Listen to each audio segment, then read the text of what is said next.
آیت نمبر 11 اور 16 میں ایسا مضمون ہے کہ جو بیان کرتے وقت کلیجہ منہ کو آتا ہے۔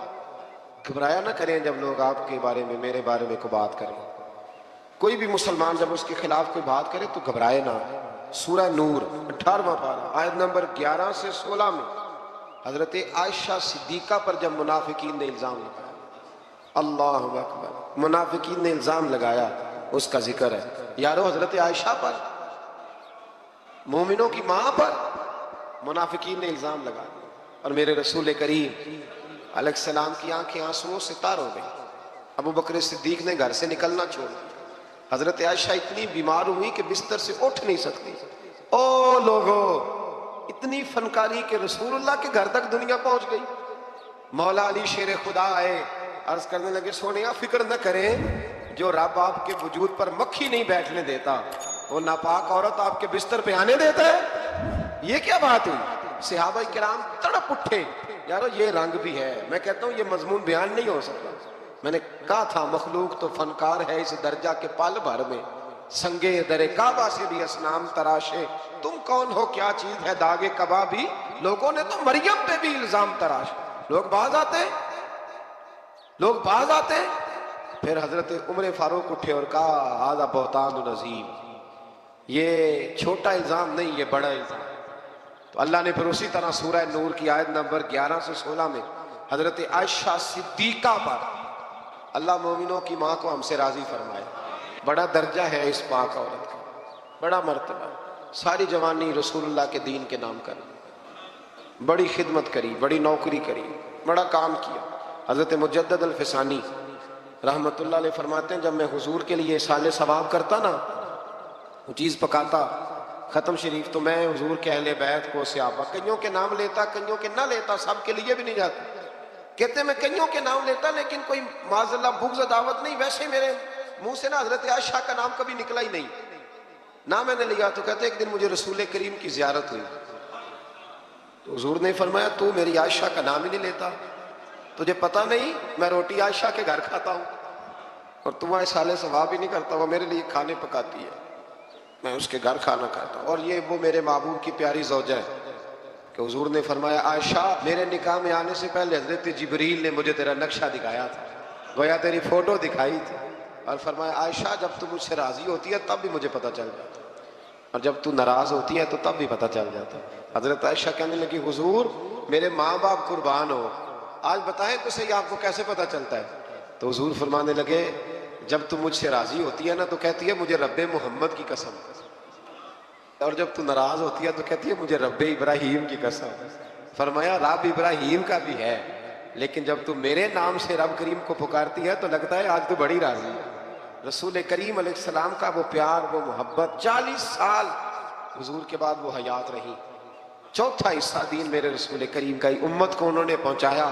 حضرت فاطمہ کی شان میں حدیث حضرت عائشہ صدیقہ نے بیان کر، حضرت عائشہ نے جناب خدیجۃ الکبریٰ کے تذکرے حضرت عائشہ نے ہمیں بتائے۔ اتنی سچی بی بی کے بارے میں بات کرتے ہو، یاد رکھو صبح قیامت بھی یہ ساری ام المومنین میرے محبوب کے ساتھ جنت میں موجود ہو۔ دعا فرمائے اللہ ہمیں ان ماؤں کا صدقہ خیرات عطا فرمائے۔ تو آیت نمبر 11 سے 16 میں حضرت عائشہ صدیقہ پر جو منافقین نے تہمت لگائی اس کی جانب اشارہ فرمایا، اور ان چیزوں کا سد باب کیا جو معاشرے کے بگاڑ کا باعث ہو سکتی ہیں۔ جن منافقین نے یہ تہمت لگائی تھی ان کا پردہ فاش کیا۔ جو مسلمان منافقین کے بجھائے ہوئے حسین جال میں پھنس گئے تھے ان پر عتاب فرمایا اور ان کو تنبیہ کی وہ آئندہ ہوشیار رہیں اور منافقین کے کہنے پر نہ آئے۔ منافق مسلمانوں کی عزت و ناموس کو برباد کرنے کے در پہ، اس لیے مسلمانوں کے لیے جائز نہیں کہ وہ سنی سنائی بات کو آگے بڑھا دیں، بلکہ مومن مردوں اور مومن عورتوں کو اپنوں کے متعلق، یہ اللہ فرماتا ہے، اپنوں کے متعلق نیک گمان کرنا چاہیے، اور اگر تہمت لگانے والے اس تہمت پر 4 گواہ نہ لائیں تو وہی اللہ کے نزدیک جھوٹے ہیں، اور اگر دنیا اور آخرت میں تم پر اللہ کا فضل اور اس کی رحمت نہ ہوتی تو تم نے جس تہمت کا چرچا کیا تھا اس کی وجہ سے تمہیں بہت بڑا عذاب پہنچتا۔ تم نے اس کو سنتے ہی یہ کیوں نہ کہا کہ ایسی بات کرنا ہمارے لیے جائز نہیں؟ اے اللہ تو پاک ہے، اور یہ بہت ہی سنگین بہتان ہے، یہ بہت ہی، میں کہتا ہوں منافقین نے کیا تو ظلم، پر دیکھیں پھر اللہ نے حضرت عائشہ کی برات قرآن میں بیان کروائی۔ اور سورہ نور اتری حضرت عائشہ کی برات کے لیے. نام بھی کیا ہے؟ سورہ نور. آیت نمبر 19 سے یہ فرمایا کہ جو لوگ یہ چاہتے ہیں کہ ایمان والوں میں بے حیائی کی بات پھیلے، ان کے لیے دنیا اور آخرت میں دردناک عذاب. آیت نمبر 21 سے فرمایا کہ اے ایمان والو، شیطان کے قدم بقدم نہ چلو، کیونکہ جو شخص شیطان کے قدم بقدم چلے گا تو بے شک شیطان بے حیائی اور برائی کے کاموں پہ ابھارتا ہے. آیت نمبر 22 میں رشتہ داروں اور مسکینوں کی دل آزاری کے سبب ان پر خرچ کرنے سے ہاتھ نہ روکنے، معاف کرنے اور درگزر کرنے کا بیان. یہ بھی سمجھنے والی آیت ہے. فرمایا کہ تم نے جب کسی پہ خرچ کرنا ہے تو اسے معاف بھی کرنا ہے اور درگزر بھی کرنا ہے. اگر عادتیں دیکھ کے خرچ کرو گے پھر تو کسی پہ بھی نہیں ہو سکتا. معاف کرو گے، درگزر کرو گے تو پھر ہی کسی کے ساتھ نیکی ہو سکتی ہے. آیت نمبر 23 سے پاک دامن بے خبر ایمان والی عورتوں پر بدکاری کی تہمت لگانے والوں کے لیے دنیا اور آخرت میں لعنت اور بہت بڑے عذاب کا بیان ہوا. جس دن ان کے خلاف ان کی زبانیں، ان کے ہاتھ، ان کے پاؤں گواہی دیں گے کہ وہ دنیا میں کیا کرتے رہے. اس دن اللہ تعالیٰ کے حق اور انصاف کے ساتھ ان کو پورا بدلہ دیں گے. آپ ایک بات سمجھ رہے ہیں ان آیات میں؟ مرد پر الزام لگانے کی بات ہی کوئی نہیں ہو رہی. اس کا مطلب ہے دنیا میں زیادہ الزام زنا کا کس پہ لگتا ہے؟ اللہ تعالیٰ توفیق عطا فرمائے. ہے نا عجیب بات. وہ میرے پاس ایک صاحب آیا کرتے تھے تو انہوں نے پسند کی شادی کی ہوئی ہے. ایک دن مسئلہ پوچھنے آئے تو مسئلہ پوچھنے نہیں آئے، مجھے اطلاع دینے آئے. کہنے لگے کہ بہن کا قتل جائز ہے. میں نے کہا، اور بڑے سٹائل سے خونخوار آنکھوں سے. میں نے کہا کیوں جی؟ کہنے لگے جی اگر وہ غلط ہو جائے تو مار نہیں دینی چاہیے. میں نے کہا کیا غلط ہوئی ہے، کیا اس نے کیا؟ کہنے لگے وہ کہتی ہے مرضی سے شادی کروں گی. میں نے کہا ٹھیک ہے، وہ اگر غلط جگہ پہ اصرار کر گیا تو ٹھیک نہیں، لیکن آپ کے لیے قتل تو پھر بھی جائز نہ رہا. ہاں اگر کوئی بہت بڑی غلط بات کرے تو اس کی کچھ نہ کچھ سزا ہے، لیکن یہ جو انداز ہے. تو میں نے کہا وہ صاحب آپ نے بھی تو پسندگی کی ہے نا. لڑکے یہ کام کر لیں تو پھر ایسا بھی کبھی ہوا ہے کہ باپ کی غیرت چھا گئی کہ لڑکا میرا جو پسند کی شادی کر رہا ہے لڑکا قتل کر دوں؟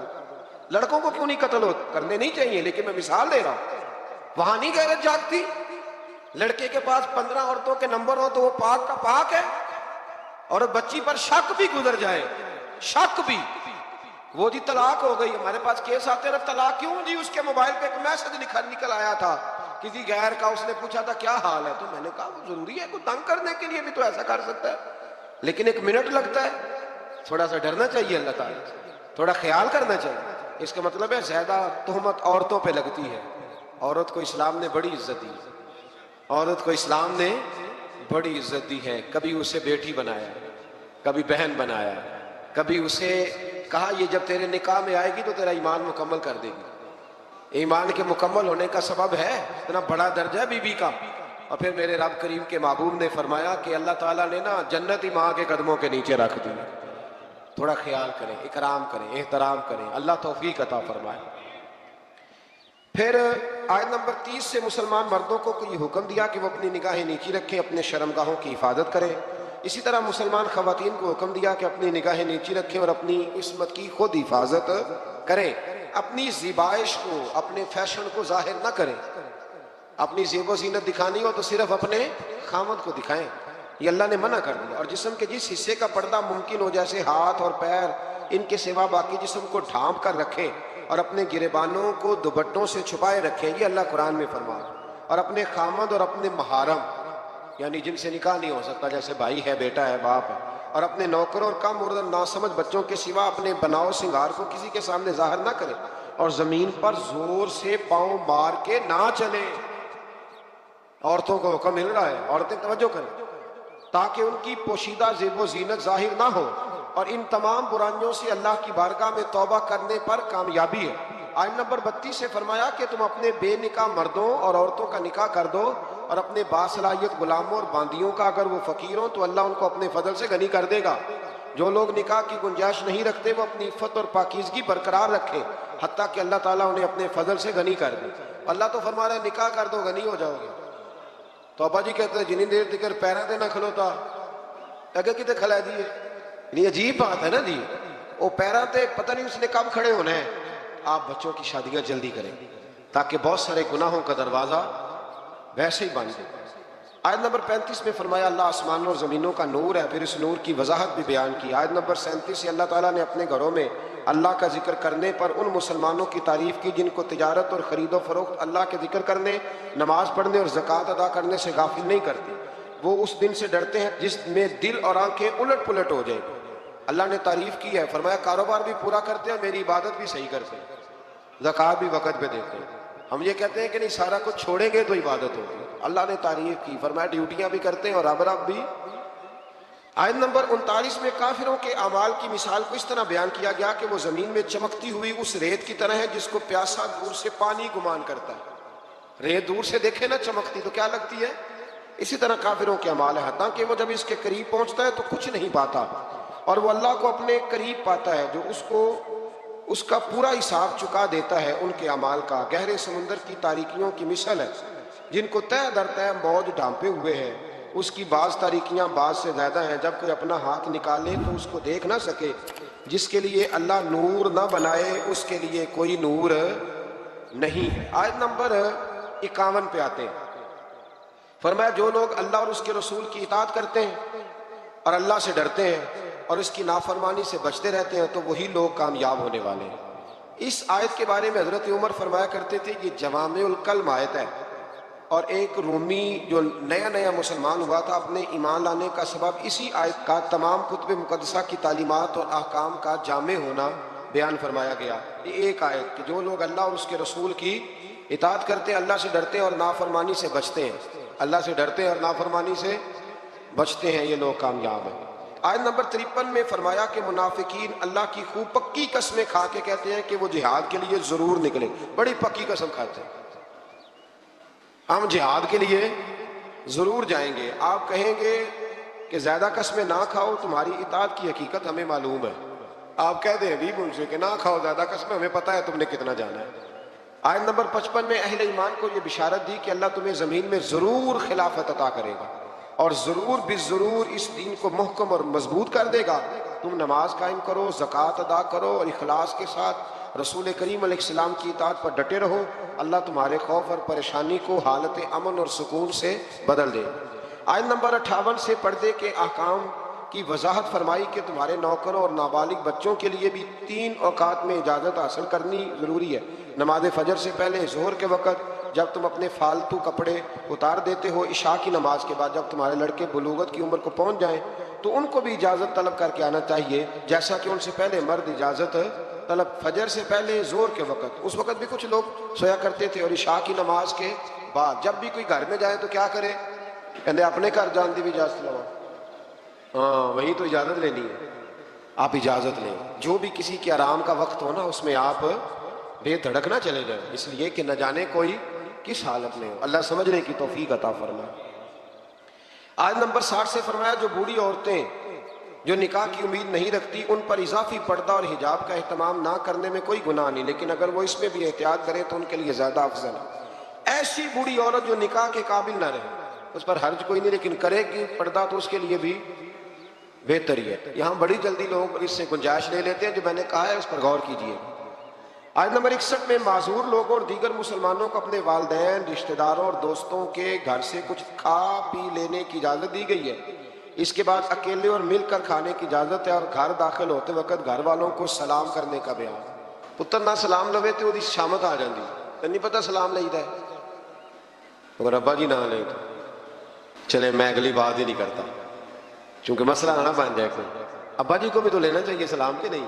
بچے کہتے ہیں ہمیں لیکچر ملتے ہیں اور ابا جی خود سلام نہیں لیتے۔ میرا خیال ہے کہ ابا جی سلام لیں گے تو بچوں کو لیکچر دینے کی ضرورت ہے، وہ خود بخود سلام لے لیں گے۔ آیت نمبر 62 میں انتظامی آداب کا بیان فرمایا گیا۔ مومنین صرف وہی ہیں جو اللہ اور اس کے رسول صلی اللہ علیہ وسلم پر حقیقتاً ایمان رکھتے ہیں، اور جب وہ کسی مجتمع ہونے والی مہم میں رسول اللہ صلی اللہ علیہ وسلم کے ساتھ ہوتے ہیں تو ان کی اجازت کے بغیر کہیں نہیں جاتے۔ اے رسول صلی اللہ علیہ وسلم، جو لوگ آپ سے اپنے کام کے سلسلے میں اجازت طلب کرتے ہیں آپ ان میں سے جسے چاہے اجازت دیں اور ان کے لیے اللہ سے مغفرت طلب کریں۔ حضور چاہیں تو اجازت دیں اور چاہیں تو۔ آیت نمبر 63 میں بارگاہ رسالت کے آداب گفتگو اور انداز خطاب کا بیان ہے، اور نبی کریم علیہ السلام کی نافرمانی پر مرتب ہونے والے عذاب سے ڈرایا گیا کہ تم رسول اللہ صلی اللہ علیہ وسلم کے بلانے کو ایسا قرار نہ دو جس طرح تم آپس میں ایک دوسرے کو بلاتے ہو، اور جو لوگ رسول اللہ صلی اللہ علیہ وسلم کے حکم کی خلاف ورزی کرتے ہیں وہ اس سے ڈریں کہ انہیں کوئی مصیبت پہنچ جائے یا انہیں کوئی دردناک عذاب پہنچ جائے۔ بے شک اللہ ہی کی ملکیت ہے جو کچھ آسمانوں میں ہے اور جو کچھ زمینوں میں. اللہ کو تمہارے حال کا خوب علم ہے. جس دن وہ اللہ کی طرف لوٹائے جائیں گے تو ان کے کیے ہوئے سب کاموں کی خبر دے گا اور اللہ ہر چیز کو جاننے والا ہے. آخر پہ آتی ہے جی سورۃ الفرقان. سورۃ الفرقان کی آیت نمبر 4 سے اس بات کا بیان ہے کہ کفار نے قرآن مجید کے کلام الہی ہونے کا انکار کیا اور اسے رسول اللہ صلی اللہ علیہ وسلم کا خود ساختہ کلام قرار دیا کہ پچھلے لوگوں کا کوئی افسانوی کہانی ہے معاذ اللہ جو انہوں نے لکھوائی ہیں. کفار مکہ کے اس اعتراض کا بھی ذکر ہے کہ یہ رسول کھانا کھاتے ہیں, بازاروں میں چلتے ہیں, ان کی تائید کے لیے کوئی فرشتہ کیوں نہ اتارا گیا, انہیں کوئی خزانہ اور باغات کیوں نہ عطا کیے گئے, اور انہوں نے اللہ اور اس کے رسول صلی اللہ علیہ وسلم کو سحر زدہ بھی کہا معاذ اللہ, اور قیامت کے دن کو بھی جھٹلایا. اللہ تعالیٰ ان کی ان بے تکی باتوں کا رد فرمایا کہ قرآن کو اللہ کا کلام کہا, اور یہ کہ پہلے رسول بشری تقاضوں کے تحت کھانا بھی کھاتے تھے, اپنی ضرورت کے لیے بازار بھی جاتے تھے, یعنی بشری ضروریات نبوت اور رسالت کے منافی نہیں ہوتی. آج کل پیری مریدی میں بھی یہی مسئلہ ہے. پیر صاحب کو ہنسنا بھی نہیں چاہیے, انہوں کہیں آنا جانا بھی نہیں چاہیے. یعنی پیر صاحب کا تو یہاں تک حال خراب ہو جاتا ہے کہ کسی نے نا پیر صاحب کو دیکھ لیا نا کسی جگہ کسی ہوٹل میں بیٹھ کے کھانا کھاتے تو کہتے ہیں تسی اتنے روٹی کھانا ہے. وہ خدا کے بندو, یہاں انسان نہیں آتے روٹی کھانے. دیکھیں نا قرآن کس طرح ہمیں ترتیب سے چیزیں سمجھاتا ہے. کہتے ہیں جناب آپ یہاں کھڑے ہیں, چلو جی ٹھیک ہے جی, یہاں نہیں کھڑے ہوتے. میں ایک دفعہ بچوں کے جوتے لینے چلا گیا, مجھے ایک صاحب کہنے لگے اصل تسی ادھر کدھر آئے ہو؟ میں کہ یار میرے بھی 4 بچے تھے, تو یہ لڑائی کر رہے تھے میرے ساتھ, جانا پڑتا ہے, مجبوری ہے, انہوں نے بھی جوتے پہننے. تو اب یہاں تک معاملہ آپ کو دیکھنا پڑتا ہے. جناب آپ جوتے لینے چلے گئے, آپ بازار ہی چلے گئے. بھائی ہر جگہ ماحول ہوتا ہے اور آپ چیزوں کو لیول پہ رکھا کریں. اور کمال پتہ کیا ہے کہ نبی کو بازار میں بھی دیکھا جائے پھر بھی ادب ہی کیا جائے, اور غار ثور میں دیکھا جائے تو پھر بھی یہ کمال ہے نا کمال کی بات. حضرت صدیق اکبر نے حضور کو سوتے بھی دیکھا, جاگتے بھی دیکھا, گھوڑے پہ بھی دیکھا, اونٹ پہ بھی دیکھا, غار ثور میں بھی دیکھا, اکیلے میں بھی دیکھا, 1,44,000 کے مجمع میں بھی دیکھا. تو کسی نے کہا ابو بکر راج گئے ہو؟ کہنے لگے کہاں, میرا تو دل کرتا ہے وہ بیٹھا رہے اور میں دیکھتا ہی رہوں. یہ کمال ہے, یہ کمال ہے کہ آپ کا ادب پھر بھی برقرار رہے, پھر بھی آیت نمبر 12 سے کفار کے لیے عذاب جہنم اور جہنم کی سختیوں اور مومن کے لیے دائمی جنت اور اس کی نعمتوں کا بیان ہے. آیت نمبر 17 سے کفار اور ان کے معبودوں کے اکٹھے ہونے اور معبودان باطلہ کا سارا الزام کفار پہ لگانے کا ذکر ہے. اچھا آپ ناراض نہ ہوئیے گا, میری رائے ہے, کچھ لوگ پوچھنے آتے ہیں نا جی فلانا کام نہیں ہو رہا, تو ان کو نہ کبھی سورت بتاتے ہیں تو سورت کا نام بھی نہیں صحیح لے پاتے. میرا خیال ہے کہ لوگوں کو قرآن مجید کی ساری سورتوں کے نام بھی نہیں آتے, یہ میرا خیال ہے, غلط بھی ہو سکتا ہے. تو سورتوں کے نام تو کم از کم یاد ہونے چاہیے نا. ایک صاحب کو میں نے کہا کہ سورہ ممتحنہ پڑھا کرے, تو کہنے لگے یہ تو میں نے آپ سے سنا ہے. تو یہ تو درست نہیں ہے نا جی کہ ہمیں وہ چیزیں جن کا دروازے کا نام بھی نہ آئے گا تو اندر کیسے داخل ہو. اتنا تو ہونا چاہیے کہ نہیں ہونا چاہیے. سورہ حج شروع ہوتی ہے, اس کی پہلی آیت میں اللہ تعالیٰ نے تقوی کا حکم دیتے ہوئے قیامت کی ہولناکیوں کو بیان کیا کہ قیامت ایک زلزلے کے طور پر برپا ہوگی اور اس کا منظر اس قدر دہشت ناک ہوگا کہ دودھ پلانے والی مائیں اپنے دودھ پیتے بچوں کو بھول جائیں گے, فراموش کر دیں, ہر حاملہ کا حمل ساکت ہو جائے گا. لوگ مدہوش نظر آئیں گے جبکہ وہ مدہوش نہیں ہوں گے, لیکن اللہ کے عذاب کی شدت کے باعث ان کی یہ کیفیت ہوگی. اللہ تعالی ہمیں اس دن محبوب کریم کے جھنڈے کے نیچے جگہ عطا فرمائے. آیت نمبر 3 سے بتایا کہ بعض لوگ بغیر علم کے اللہ کے متعلق جھگڑا کرتے ہیں اور اس سرکش شیطان کی پیروی کرتے ہیں جس کے متعلق لوح محفوظ میں لکھا جا چکا ہے کہ جو اس کو دوست بنائے گا وہ اس کو گمراہ کر دے گا اور اس کو بھڑکتی ہوئی آگ کے عذاب کی طرف لے جائے گا. آیت نمبر 5 سے اللہ تعالیٰ نے حشر و نشر کی صحت اور امکان پر تخلیق انسانی اور پھر انسانی عمر کے مراحل کا ذریعے استدلال فرمایا ہے. آیت نمبر 9 میں عذرائے تکبر, جو لوگ تکبر کے طور پر اپنی گردن موڑنے والے شخص کا ذکر کرتے ہوئے فرمایا کہ یہ اللہ کی راہ سے گمراہ کرنے والا ہے, اس باعث اس کے لیے دنیا میں ذلت ہے اور قیامت کے دن جلانے والا عذاب ہے, اور یہ اس کی ان بد اعمالیوں کی سزا ہے جو اس نے آگے بھیجی. بے شک اللہ بندوں پر ظلم کرنے والا نہیں ہے. نبی پاک علیہ السلام نے فرمایا جو دنیا میں تکبر کرتے ہیں قیامت کے دن اللہ انہیں چیونٹیوں کی شکل میں مسخ کر دے گا۔ اللہ تعالیٰ عاجزی کی توفیق عطا فرمائے۔ آیت نمبر 11 سے ان لوگوں کا ذکر کیا کہ جن کا مقصود دنیاوی مفادات ہے، اگر انہیں کوئی بھلائی مل جائے تو وہ دین پر مطمئن ہو جاتے ہیں، اور اگر کوئی آزمائش آ جائے تو منہ کے بل پلٹ جاتے ہیں۔ ایسوں نے ایسے ہی دنیا اور آخرت کا نقصان سمیٹا۔ ایسے لوگ ان کی عبادت کرتے ہیں جو نہ انہیں نقصان پہنچا سکتے ہیں اور نہ ہی نفع دے سکتے ہیں، یہ دور کی گمراہی ہے۔ پھر آیت نمبر 17 میں فرمایا کہ دنیا میں بظاہر اہل ایمان یہود، صابی، عیسائی، آتش پرست اور شرک کرنے والے ملے جلے سے ہیں۔ اللہ قیامت کے دن ان سب کے درمیان فیصلہ فرمائے گا، بے شک اللہ ہر چیز پر نگہبان ہے۔ آیت نمبر 18 میں بتایا کہ جو کچھ آسمانوں اور زمینوں میں ہے، سورج، چاند، ستارے، پہاڑ، درخت، چوپائے اور بہت سے انسان اللہ ہی کے لیے سجدہ کرتے ہیں، اور بہت سے وہ بھی ہیں جن پر عذاب مقدر ہو چکا، اور جس کو اللہ ذلیل کرے گا تو اسے پھر کوئی عزت دینے والا نہیں ہے۔ بس یہ دعا کریں اللہ پردہ پوشی عطا فرمائے، اور اللہ جو عزت دے تو اپنی بارگاہ ناز سے دائمی عزت عطا فرمائے۔ آیت نمبر 19 سے مومنین اور کفار ہر دو فریق کا ذکر ہے۔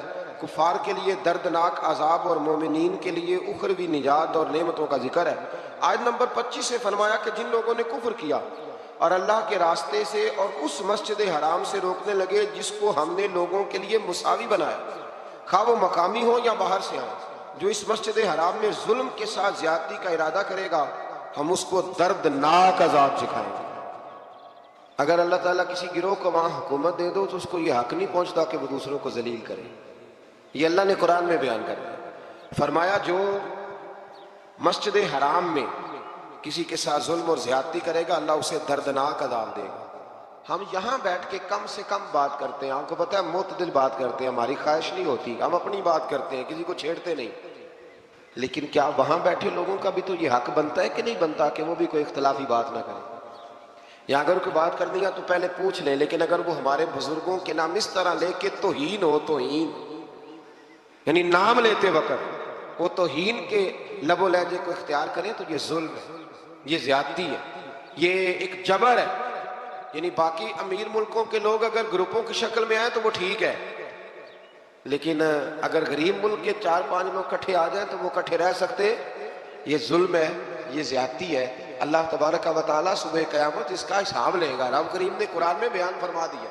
اللہ تعالیٰ سمجھنے کی توفیق عطا فرمائے۔ جب آپ کسی قوم سے اس کے بارے میں پوچھیں گے، مطلب آپ نے منشور پوچھنا ہے پاکستان کا، الحمدللہ سارے مزدور قابل عزت ہیں، تو منشور آپ ریڈی والے سے پوچھیں گے کہ بتائیں پاکستان کی تاریخ جب چل رہی تھی تو منشور دستور کیا تھا؟ اس کو پتہ ہے بیچارے کو کیا، اس کو تو روزی روٹی تو فرصت نہیں۔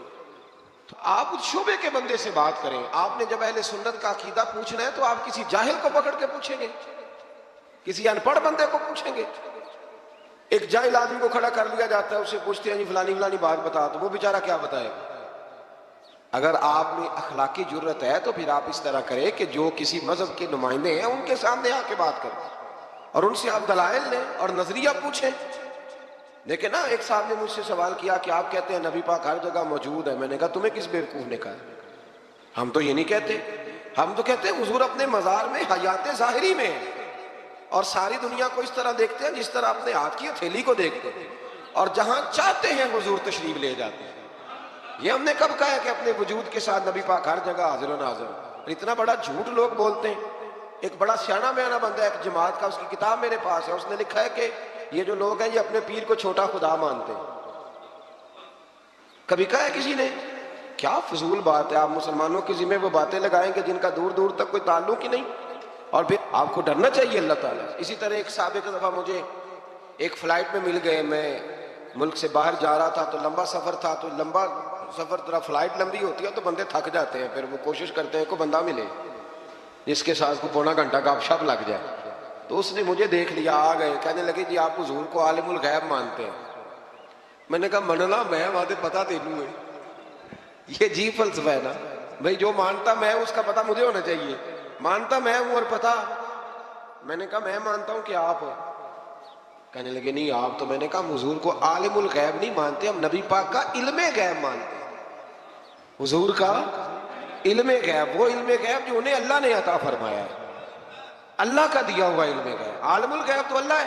اب ایک سادے آدمی سے اگر وہ کہے گا نا آپ حضور کو عالم الغیب مانتے ہیں، تو بیچارے کو نہیں پتا کہ عالم الغیب کیا ہوتا ہے، علم غیب اور عالم الغیب میں فرق، تو وہ بیچارہ کہہ دے گا کہ بھئی ہاں ہم مانتے ہیں۔ اب وہ ان پڑھ ہے، اس کو اس بات کی خبر نہیں ہے۔ وہ اگر تھوڑا سا جانتا ہوتا تو فوراً آپ کی بات کو پکڑتا، کہتا نا نا یہ ہمارا عقیدہ ہی نہیں، یہ ہمارا نظریہ نہیں ہے۔ تو اس لیے سمجھ لیں۔ اسی طرح سے ایک بیان کاٹ کے لے آئے، جی فلاں عالم نے کہا ہے کہ اللہ کے سوا کوئی مددگار نہیں، تو میں نے کہا بالکل ٹھیک ہے، اللہ کے سوا کوئی مددگار، اللہ کے سوا کوئی مددگار۔ تو جو جنگ بدر میں دین کے مددگار بنے تھے، جو جنگ احد میں دین کے مددگار بنے، وہ کیا تھا؟ وہ اللہ کی مدد تھی، اللہ نے بندوں کے ذریعے کرائی تھی۔ اسی طرح کی اللہ کی مدد ہوتی ہے۔ تو یہ جتنے غریب ہیں، الحمدللہ مسلمان بڑی سخاوت کرتے ہیں، رمضان میں دیتے ہیں نا غریبوں کو، تو مدد کون کر رہا ہے ان کی؟ تو وہ تو سیٹھ کو دعا دے کے چلے گئے، تو چودھری کو دعا۔ تو اس لیے سمجھ لیں اتنا لمبا نہیں ہے کہ جتنا لوگوں نے بنا دیا، بہرحال اللہ تعالیٰ سمجھنے کی توفیق عطا فرمائے۔ تو اس سے آگے تھوڑا سا بڑھتے ہیں۔ تو اللہ تبارک و تعالیٰ نے آیت نمبر 27 سے حضرت ابراہیم علیہ السلام کو حکم دیا کہ لوگوں میں بلند آواز سے حج کا اعلان کر دیں۔ وہ آپ کے پاس دور دراز رستوں سے پیدل اور ہر دبلے اونٹ پر سوار ہو کے آئیں گے۔ حضرت ابراہیم نے ایک پتھر پر کھڑے ہو کے ندا کی، اللہ اکبر، اے لوگو اللہ نے تمہارے اوپر حج فرض کر دیا۔ اللہ تعالیٰ نے یہ ندا ان سب کو سنا دی جو ابھی مردوں کی پشتوں میں اور عورتوں کے رحموں میں تھے، اور ان سب نے اس ندا کا جواب دیا جو اللہ کے علم میں ہے۔ قیامت تک حج کرنے والے تھے، ان سب نے ماؤں کے پیٹوں سے بھی کہا لبیک، باپوں کی پشتوں میں بھی کہا، اور بعض نے لکھا ہے جتنی دفعہ کسی نے لبیک کہا اتنا ہی حج کرنے جائے گا۔ پتہ نہیں اب ہم نے کتنی دفعہ کہا ہے۔ دعا فرمائے اللہ زیادہ ہی توفیق عطا فرمائے، زیادہ اللہ موقع۔ آپ اخلاص کے ساتھ آواز دیں۔ میں کہا کرتا ہوں ہمارے ذمہ اذان پڑھنا ہے، گن پوائنٹ پہ لوگوں کو نمازی بنانا ہماری ذمہ داری۔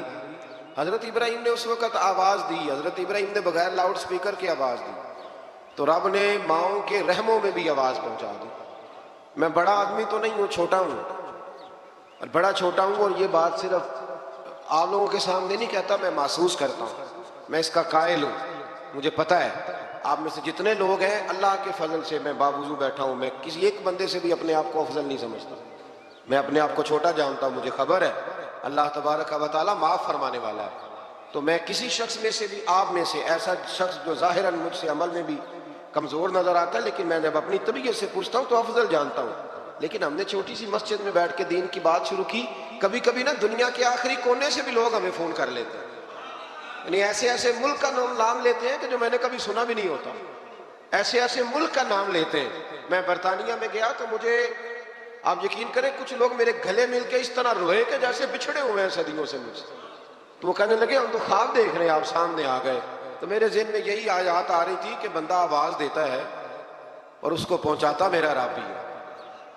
بندہ کمزور ہے، وہ آواز دیتا ہے تو پہنچانا اللہ تبارک و تعالیٰ کے ذمہ کرم پہ ہے۔ اللہ تبارک و تعالیٰ اخلاص کی توفیق دے اور ریاکاری سے محفوظ فرمائے۔ آیت نمبر 28 میں مقررہ ایام یعنی یوم نحر اور بعد کے دنوں میں قربانی کرنے کا حکم دیا گیا ہے۔ ایام نحر عید کا پہلا، دوسرا اور تیسرا دن۔ آیت نمبر 29 میں ایسی نظروں کو پورا کرنے کو حکم دیا گیا ہے جو معصیت پر مبنی نہ ہو، اور اللہ کے گھر کے طواف کا بھی حکم ہے۔ آیت نمبر 31 میں اللہ تعالیٰ کے ساتھ شریک قرار دینے والوں کی مثال کو اس طرح بیان کیا گیا ہے کہ ایسا شخص گویا آسمان سے گرا، پھر اسے مردار خور پرندے نے جکڑ لیا، یا آندھی نے اس کو کسی دوسری جگہ پھینک دیا۔ آیت نمبر 32 میں فرمایا کہ جس نے اللہ کی نشانیوں کی تعظیم کی تو بے شک یہ دلوں کا تقویٰ ہے۔ آیت نمبر 34 سے فرمایا کہ ہم نے ہر امت کے لیے قربانی کا طریقہ مقرر کیا تاکہ وہ اللہ کے دیے ہوئے بے زبان چوپایوں پر ذبح کے وقت اللہ کا نام لے، پس تمہاری عبادت کا مستحق ایک اللہ ہی ہے، اور قربانی کے اونٹوں کو ہم نے تمہارے لیے اللہ کی نشانیوں میں سے بنا دیا، ان میں تمہارے لیے بھلائی ہے، پس تم ان کو قطار میں کھڑا کر کے ان کے نہر کرنے کے وقت اللہ کا نام لو، پھر ان سے خود بھی کھاؤ اور محتاج اور مانگنے والوں کو بھی کھلاؤ۔ آیت نمبر 37 میں عبادات میں اخلاص کی تعلیم دیتے ہوئے فرمایا کہ قربانی کا مقصد گوشت پوشت کا حصول نہیں بلکہ قربانی کا مقصد تو اللہ کی رضا ہے۔ آیت نمبر 39 میں مظلوم مہاجر مسلمانوں سے نصرت کا وعدہ کر کے اپنے دفاع میں لڑنے کی اجازت کا بیان ہے۔ آیت نمبر 39 تا 41 میں بتایا کہ یہ سنت الہیہ ہے کہ وہ مجاہدین کے ذریعے ظالموں کا کلا کما فرماتا ہے۔ اگر ایسا نہ ہوتا تو راہبوں کی خانقاہیں، کلیسا اور یہودیوں کی عبادت گاہیں اور مسلمانوں کی مساجد کو ویران کر دیا جاتا۔ اگلی آیت میں حکومت اسلامیہ کے قیام کا مقصد بیان کیا گیا کہ اس کا مقصد ہے نظام صلاۃ و زکوٰۃ کا قیام، نیکیوں کا پھیلاؤ اور برائیوں کا سد باب۔ یہ اسلامی حکومت کے قیام کا کیا کرنا ہے؟ اسلامی حکومت نے نظام نماز مقرر کرنا ہے، نظام زکوٰۃ مقرر کرنا ہے، نیکیوں کو پھیلانا اور برائیوں کا۔ تو ہمارے تو وزیر کہتے ہیں کہ مولویوں نے نہیں چلانا ملک، چلانا کس نے ہے؟ یہ اللہ ہی بہتر جانتا ہے۔ آیت نمبر 46 میں فرمایا کہ پچھلی امتوں کے آثار کو دیکھ کر عبرت حاصل کرنی چاہیے، لیکن اس کے لیے سوچنے سمجھنے اور مشاہدے کی صلاحیتوں کا نیک ہونا ضروری ہے، ورنہ وہ لوگ کہیں گے ان کے برے کام تھے ہمارے تو اچھے ہیں، پھر انسان عبرت بھی حاصل کر سکتا۔ آیت نمبر 48 میں کفار کے عذاب کے معاملے میں جلدی کرنے، مہلت ملنے سے غلط فہمی کا شکار ہونے پر فرمایا کہ عذاب تو آ کر ہی رہے گا، اللہ اپنے وعدوں کے خلاف نہیں کرتا۔ آیت نمبر 49 میں رسول اللہ صلی اللہ علیہ وسلم کو تمام روئے زمین کے انسانوں کے لیے نذیر بنا کر بھیجنے کا بیان فرمایا۔ آیت نمبر 52 سے فرمایا کہ آپ سے پہلے انبیاء جب اپنی امتوں کے سامنے اللہ کی آیات پڑھتے تو شیطان امت کے افراد کے دلوں میں شبہات ڈال کر عمل سے روکتے، اور یہ وسوسہ اندوزی بیمار اور سخت دل والے لوگوں کے لیے آزمائش اور اہل علم کے ایمان میں مضبوطی کا سبب بنتی۔ فرمایا جب شیطان وسوسہ دیتا ہے نا تو الجھتے وہ لوگ ہیں، پریشانی ان لوگوں کو ہوتی ہے جن کے دلوں میں پہلے سے شبہات ہوتے ہیں، اور جن کے دلوں میں شبہات نہیں نہ ہوتے، شیطان جب وسوسہ دیتا ہے تو ان کا یقین اور مضبوط ہو جاتا ہے۔ یہ سمجھنے کی بات ہے، ہم گنجائش دیتے ہیں تو شیطان اندر داخل ہوتا ہے، دروازے کی کنڈی لگا کے رکھیں گے تو چور اندر وہ نہیں اندر آئے گا۔ آیت نمبر 61 سے نظام گردش لیل و نہار، بارش کے نزول اور اس کے نتیجے میں سبزے کے اگنے کو اللہ نے اپنی قدرت کی نشانیاں قرار دیا۔ آیت نمبر 67 میں ہر قوم کے لیے وقتی شریعت مقرر کرنے اور اس پر ایک وقت تک عمل ہونے اور اسلام کے دائمی اور ابدی تعلیمات آنے کے بغیر کسی جھگڑے کے اس کی پیروی کرنے اور اس کی طرف دعوت دینے کا بیان ہے۔ آیت نمبر 73 میں اللہ تعالیٰ نے مشرکوں کے بتوں کی بے بسی کو بیان فرمایا ہے کہ وہ سب مل کر بھی ایک مکھی کا پر بھی ایک مکھی بھی پیدا نہیں کر سکتے، اور اگر مکھی ان سے کوئی چیز چھین لے تو اسے واپس بھی، سبحان اللہ، یعنی مکھی کو چیز چھین لے میں اور آپ واپس لے سکتے ہیں؟ اللہ کرے ہمیں سمجھ آئے۔ اللہ فرماتا ہے دیکھو ہے تو مکھی، ہے تو مکھی۔ امام مالک رحمت اللہ تعالیٰ علیہ بیٹھے تھے تو ہارون رشید سے نا مکھی نہیں سنبھالی جا رہی تھی، بار بار مارتا، کئی دفعہ ایک مکھی نہیں پکڑی جاتی، پتہ نہیں کدھر سے نکل جاتی ہے، اس نے بڑا ہی ستایا، کچھ کرنے نہیں دیتی تھی۔ تو ہارون رشید بس جذبات میں امام مالک سے کہنے لگا حضور یہ اللہ نے مکھی کیوں پیدا کر دی؟ معاذ اللہ، اس کی کیا ضرورت تھی؟ تو امام صاحب فرمانے لگے فوراً، ڈرتے نہیں تھے نا بادشاہوں سے وہ لوگ، فوراً فرمانے لگے یہ اللہ نے تیرے جیسے بادشاہوں کا غرور توڑنے کے لیے پیدا کی ہے، کہ اللہ فرماتا ہے تم سے تو مکھی نہیں سنبھالی جاتی اور تم حکومتیں چلانے کی بات کرتے ہو۔ بت اور ان کے پجاری دونوں کمزور ہیں۔ آیت نمبر 75 میں فرمایا کہ منصب رسالت کوئی فرمائشی منصب نہیں، اللہ تعالیٰ خود رسولوں کو منتخب فرماتا ہے اور وہ سب کچھ جانتا ہے۔ آیت نمبر 77 میں ہمہ وقت بندگی کا حکم دیا گیا۔ اس پارے کی آخری آیت میں دین کی سربلندی کے لیے سر توڑ کوششیں کرنے، دین کے معاملے میں تنگی نہ ہونے، ملت ابراہیم کی پیروی کرنے اور آخر میں نماز قائم کرنے، زکوٰۃ ادا کرنے، اللہ تعالیٰ کے دامن رحمت کو مضبوطی سے پکڑنے کا بیان فرمایا۔ اللہ تعالیٰ کی مدد ان چیزوں سے وابستہ ہے۔ آج ایک سپارہ اور بیان کرنا ہے۔ اللہ تعالیٰ توفیق عطا فرمائے، اللہ تعالیٰ ہمت عطا فرمائے، آپ سب کو اللہ بڑی برکتیں عطا فرمائے۔ سورۃ المومنون سے یہ پارہ شروع ہوتا ہے۔ سورۃ المومنون کی جو ابتدائی 11 آیات ہے وہ تعلیمات اسلامی کی جامع آیات ہیں۔ ان میں فلاح یافتہ جو کامیاب ہونے والے ایماندار ہیں ان کی صفتیں بیان کی گئی۔ فرمایا گیا کہ وہ نمازوں میں خشوع وضو کرتے ہیں، ہر قسم کی بیہودہ باتوں سے لا تعلقی زکوٰۃ کی ادائیگی، اپنی پاک دامنی کی حفاظت، امانت اور عہد کی پاسداری اور نمازوں کی پابندی۔ آخر میں فرمایا گیا کہ ان صفات کے جو حامل اہل ایمان ہیں وہ ہمیشہ جنت میں رہیں گے۔ آیت نمبر 13 سے انسانی تخلیق کے مدارج کو بیان کیا گیا۔ پہلے نطفہ، پھر اس کے بعد جمع ہوا خون، پھر گوشت کا لوتھڑا، پھر گوشت اور ہڈیوں پر مشتمل جسم کی تشکیل۔ اس کے بعد فرمایا یہی خالق و مالک موت کے بعد آخرت میں دوبارہ زندہ کر دے گا۔ جو ماں کے پیٹ میں صورتیں بناتا ہے نا، قبر سے بھی دوبارہ زندہ کر لے گا۔ پھر آیت نمبر 27 سے ایک بار پھر حضرت نوح علیہ السلام کے کشتی بنانے کا ذکر ہے۔ آیت نمبر 33 سے بیان ہوا کہ ہود کی قوم کے کفار، منکرین آخرت اور خوشحال لوگوں نے نبی پر طنز کرتے ہوئے کہا کہ یہ تو ہم جیسے بشر ہیں۔ اللہ تعالیٰ نے پھر ان کی ہلاکت کا بیان فرمایا، اور پھر اللہ تعالیٰ نے حضرت موسیٰ اور ہارون کی بعثت کا بھی ذکر کیا، اور قوم موسیٰ کی سرکشی جو پچھلے پاروں میں گزر گئی اس کا بھی یہاں اللہ نے دوبارہ ذکر فرمایا۔ آیت نمبر 52 سے دین اسلام کے ایک ہی دین ہونے، فرقہ بازوں کا اسلام کی وحدت کو پارا پارا کرنے، اور ان کے جو امیر لوگ ہیں ان کے خوش فہمی میں مبتلا ہونے کا بیان بھی فرمایا گیا۔ آیت نمبر 56 سے فرمایا کہ وہ اہل ایمان جن کے دلوں میں خشیت الہی ہے، جو شرک نہیں کرتے، جو اللہ کی راہ میں عاجزی کے ساتھ خرچ کرتے، اور جنہیں قیامت پر ایمان ہے، وہی لوگ نیکیوں میں جلدی کرتے ہیں اور سبقت کرتے ہیں۔ آیت نمبر 64 میں کفار کی پکڑ اور اس پر ان کے چلانے کا بیان ہے۔ اس کا سبب یہ ہے کہ یہ اللہ تعالیٰ کی آیات سے روح گردانی کرتے، تکبر اختیار کر کے قرآن کو افسانہ کہہ کے بکواس کرتے تھے۔ آیت نمبر 78 سے اللہ تعالیٰ کی نعمتوں کا ذکر ہے کہ اس نے انسان کو سننے کے لیے کان، دیکھنے کے لیے آنکھیں، سمجھنے کے لیے دل عطا کیا، گردش لیل و نہار، زندگی اور موت اسی کے قبضہ و قدرت میں۔ آیت نمبر 85 سے اللہ تعالیٰ نے استفہامی انداز میں بیان کیا کہ اگر ان منکرین آخرت سے پوچھا جائے کہ زمین اور ان کے خزانوں کا مالک کون ہے، 7 آسمانوں عرش عظیم کا مالک اللہ، ہر چیز کی بادشاہت کس کے قبضے میں ہے؟ اللہ کے، جس کے مقابل کوئی نہیں، وہ کون ہے؟ اللہ۔ تو ہر سوال کے جواب میں کہیں گے اللہ۔ تو پھر آپ ان سے پوچھئے کہ کیا تم سحر زدہ ہو، تم پر جادو ہو گیا؟ پھر اس مالک و ملک پر ایمان کیوں نہیں لاتے؟ اس کے احکام کو تسلیم کیوں نہیں کرتے؟ آیت نمبر 91 سے بیان ہوا کہ اللہ کی کوئی اولاد نہیں، اس کے سوا کوئی عبادت کا مستحق نہیں ہے۔ اگر ایسا ہوتا کہ ایک سے زیادہ خدا ہوتے تو ہر ایک اپنے لشکر کو لے کر دوسرے پر غلبہ پانے کی کوشش کرتا، حالانکہ اللہ وحدہ لا شریک کے اقتدار کو چیلنج کرنے والا کوئی نہیں۔ اللہ اکبر۔ سورت کے آخر میں بیان فرمایا کہ انسان کو بے مقصد پیدا نہیں کیا اور اللہ کی بارگاہ میں آخری جواب دہی کے لیے لوٹ کر جانا ہے۔ آیت نمبر 96 میں برائی کو اچھائی سے دفع کرنے کا بیان۔ اس کے بعد اپنے حبیب مکرم صلی اللہ علیہ وسلم کے ذریعے اللہ تعالیٰ کے بندوں کو ہر قسم کے شیطان کے شر سے پناہ دینے کا طریقہ تعلیم فرمایا۔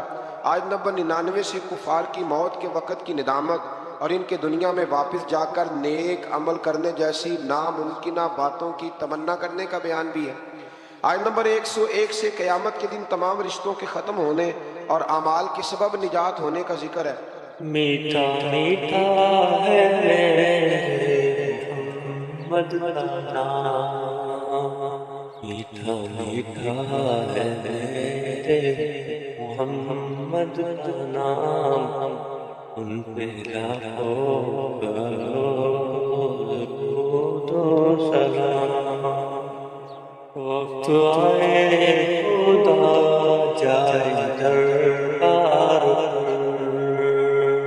وقت آئے خدا جائے دربار اور کھڑے ہو کے روزہ شفار پر ایسے مل کر کرے درود و سلام، ایسے مل کر کرے ہم درود و سلام۔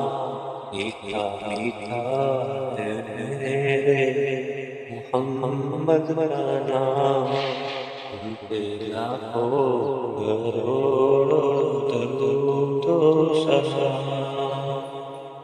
آیت نمبر 106 سے اللہ تعالیٰ کی ایجاد کو جھٹلانے والوں کی گفتگو کہ ہماری بدبختی نے ہم کو گمراہ کیا، اور اگر ایک بار ہم نکل گئے تو دوبارہ لوٹ کر نافرمانی نہ کرنے کا بیان ہے۔ اللہ تعالیٰ فرمائے گا پھٹکارے ہوئے پڑے رہو اس میں اور میرے ساتھ بات نہ کرو۔ تم دنیا میں مومن بندوں کا مذاق اڑاتے تھے اور وہ یہ دعا پڑھتے تھے۔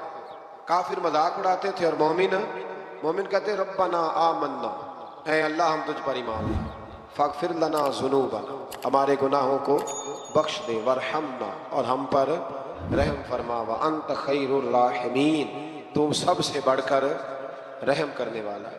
ان کو ان کے صبر کا بدلہ کامیابی کی صورت میں ملا۔ آیت نمبر 112 میں فرمایا کہ جب ان سے زمین پر گزاری ہوئی مدت کے بارے میں پوچھا جائے گا تو یہ کہیں گے ایک دن یا دن کا کچھ حصہ گزارا۔ آخری آیت میں امت محمدیہ صلی اللہ علیہ وسلم کو استغفار کرنے اور رحم کی دعا مانگنے کا حکم ہے، جو کہ یہ آیت ہے رب اغفر وارحم وانت خیر الراحمین۔ فرمایا یہ دعا مانگا کرو، رب اغفر وارحم وانت خیر الراحمین۔ پھر اس سے آگے سورۃ نور شروع ہو جاتی ہے۔ سورہ نور میں اللہ تعالیٰ نے خانگی اور معاشرتی احکام کو بیان کیا۔ ابتدائی آیات میں زنا کرنے والے غیر شادی شدہ مرد اور عورت کی سزا کو بیان کیا کہ ان کی سزا 100 کوڑے ہیں جو غیر شادی شدہ ہیں، اور صاحبان اقتدار اہل ایمان کو کہا گیا کہ تمہیں اس سزا کے نفاذ میں ان پر رحم نہیں چاہیے۔ حکمرانوں کو حکم ہے جب کوڑے مارنے ہیں زانی کو تو پھر رحم، ہاں یہ بھی دین ہے، دین نافذ کرنا پڑتا ہے۔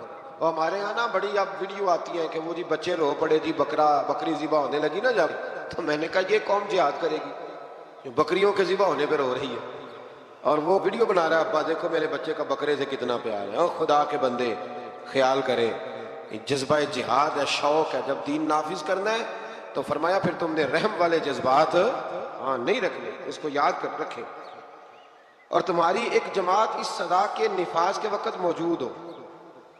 یہ تو ہے نا غیر شادی، اور شادی شدہ کی سزا کیا ہے؟ اس کو یعنی اتنے روڑے مارے جائیں گے کہ وہ ماری جائے گی۔ ابھی بھی یہ باز نہیں آیا، اللہ تعالیٰ سمجھنے کی توفیق دے۔ آیت نمبر 4 سے بیان کیا گیا کہ جو لوگ پاک دامن عورتوں پر زنا کی تہمت لگائیں پھر اس کے ثبوت میں 4 گواہ پیش نہ کر سکیں، سنو اللہ کا قرآن، ایسے ہی بیٹھ کے کہہ دیتے ہیں فلاں بی بی ایسی ہے تو فلاں بی بی ایسی ہے، شرم نہیں آتی بہو بیٹیوں کے بارے میں معاذ اللہ لوگ باتیں کرتے ہیں؟ غور کریں قرآن کیا کہتا ہے۔ فرمایا جو لوگ پاک دامن عورتوں پر زنا کی تہمت لگائیں پھر اس کے ثبوت میں 4 گواہ پیش نہ کر سکیں تو تم ان کو 80 کوڑے مارو، ان کو 80 کوڑے مارو، اور ان کی شہادت کو بھی قبول نہ کرو، اور یہی لوگ فاسق ہیں، اعلانیہ نافرمان ہے اللہ، سوائے ان لوگوں کے جو اس کے بعد اللہ تعالیٰ سے توبہ کریں اور اپنی اصلاح بھی کریں۔ یہ قرآن نے کہا توبہ بھی کریں، اور یہاں تو بھائی کوئی پتہ ہی نہیں چلتا، جس کے بارے میں مرضی لوگ معاذ اللہ بری بات کہنی شروع کر دیتے ہیں۔ آیت نمبر 6 میں یہ ضابطہ بیان فرمایا گیا کہ اگر کوئی شخص اپنی بیوی کو زنا کی تہمت لگائے اور اس کے ثبوت میں 4 گواہ پیش نہ کر سکے اور اس کی بیوی اس تہمت کا انکار کرے تو فریقین ایک دوسرے پر لعان کرے، شوہر 4 مرتبہ اللہ کی قسم کھا کے یہ کہے کہ بے شک وہ ضرور سچوں میں سے، اور 5ویں بار یہ کہے کہ اگر وہ جھوٹوں میں سے ہو تو اس پر اللہ کی لعنت، یہ اس کو کرنا پڑے گا۔ ایسے نہیں کسی پر معاذ اللہ لوگوں نے طلاق دینی ہوتی ہے تو الزام لگا کے نکال دیتے ہیں، ڈر نہیں آتا اللہ تعالیٰ سے۔ اور عورت سے حد زنا اس طرح دور ہو سکتی ہے کہ وہ 4 مرتبہ اللہ کی قسم کھا کے کہے کہ اس کا خامن یقیناً جھوٹوں میں سے ہے، اور 5ویں بار کہے کہ اس کا خامن سچوں میں سے ہو، تو اس عورت پر اللہ کا غضب نازل ہو۔ اب آدم کے پاس شیطان آیا، اب اس کو نکال تو دیا تھا پر ابھی اس کا جنت میں آنا جانا بند نہیں ہوا تھا، یہ بھی اللہ کی حکمت تھی۔ تو وہ کہنے لگا تمہیں پتہ ہے بعد میں مر جاؤ گے؟ تو حضرت حوا کہنے لگی کیا موت بھی آئے گی؟ ہاں، اس کی تکلیف بھی بڑی ہوگی، تو پھر بچیں گے کیسے؟ تو کہنے لگے پھل کھا لو اس درخت کا، تو بچنے کے لیے پھل کھایا تھا۔ جس طرح لوگ آج بہت سارے کام بچنے کے لیے کرتے ہیں پر بچ سکتے ہیں، بچنے کے لیے پھل کھایا تو اللہ نے فرمایا زمین پہ چلے جاؤ۔ تو حضرت آدم زمین پہ آئے، پھر کئی 100 سال روتے رہے، فَتَلَقَّى آدَمُ مِن رَبِّهِ کَلِمَاتٍ، تو پھر اللہ نے خود ہی جناب آدم کو کچھ کلمے سکھائے۔ علامہ اسماعیل حقی فرماتے ہیں وہ کلمے یہ تھے کہ حضرت آدم نے میرے نبی کا وسیلہ پیش کیا، تو اللہ کریم نے جناب آدم کی دعا کو مقبول فرما لیا۔ اس ترتیب کے لحاظ سے وہ ہوا یہ کہ جب نبی پاک کو بات ارشاد کرتے تو صحابہ کرام اٹھ کے عرض کرتے رائینا یا رسول اللہ، حضور سمجھ نہیں آئی ذرا رعایت کر دے. تو یہودیوں کی عبرانی زبان کے اندر نہ ذرا کھینچ کے پڑھتے تھے رائینا، تو اس کا معنی بنتا تھا معاذ اللہ اے ہمارے چرواہے. بکریاں چرانے والے کو بھی وہ رائینا کہتے تھے. تو جب صحابہ یہ کہنے لگے تو اللہ نے منع ہی کر دیا. فرمایا میرے محبوب کے غلاموں، اس لفظ کے پیچھے چھپ کے، اس لفظ کے پیچھے چھپ کے لوگ میرے نبی کی بے ادبی کر جاتے ہیں. تو جس لفظ کا کوئی ایک معنی بے ادبی والا بنتا ہو وہ لفظ بھی میرے نبی کے لیے نہ کہو. لفظ وہ والے کہو جس میں کوئی بے ادبی کا معنی نکلے نہ. یہاں لوگوں نے بڑے بڑے لفظ نہیں بول دیے پھر کہتے ہیں میرا مطلب یہ تھا، میرا مطلب وہ تھا. تو تو نے وہ لفظ بولا کیوں جس کا کوئی غلط مطلب بھی نکل سکتا تھا؟ اللہ نے فرمایا یا ایھا الذین آمنوا لا تقولوا رائینا، اے ایمان والو رائینا کہو ہی نہ. تو یا اللہ کیا کہیں؟ فرمایا وقولوا انظرنا، تم کہو یا رسول اللہ ایک نظر فرمائیے. انداز دیکھیے انظرنا، ایک نظر. تو ہمارے بزرگ تو پہلے ہی بڑے پیار والوں نے کہہ دیا یا رسول اللہ انظر حالنا. کہتے ہیں کہاں سے لاتے ہو جملے؟ میں نے کہا اللہ کی کتاب سے. یا رسول اللہ انظر حالنا یا حبیب اللہ اسما قال، تو تم کہو انظرنا، محبوب نظر کرم کرے. واسمعوا، اور کیا ضرورت ہے دوبارہ پوچھنے کی؟ اللہ کہتے ہیں پہلے ہی دھیان سے سنا کرو، پہلے ہی واسمعوا، پہلے ہی احتیاط سے سنو. وللکافرین عذاب الیم، اور کافروں کے لیے دردناک عذاب ہے.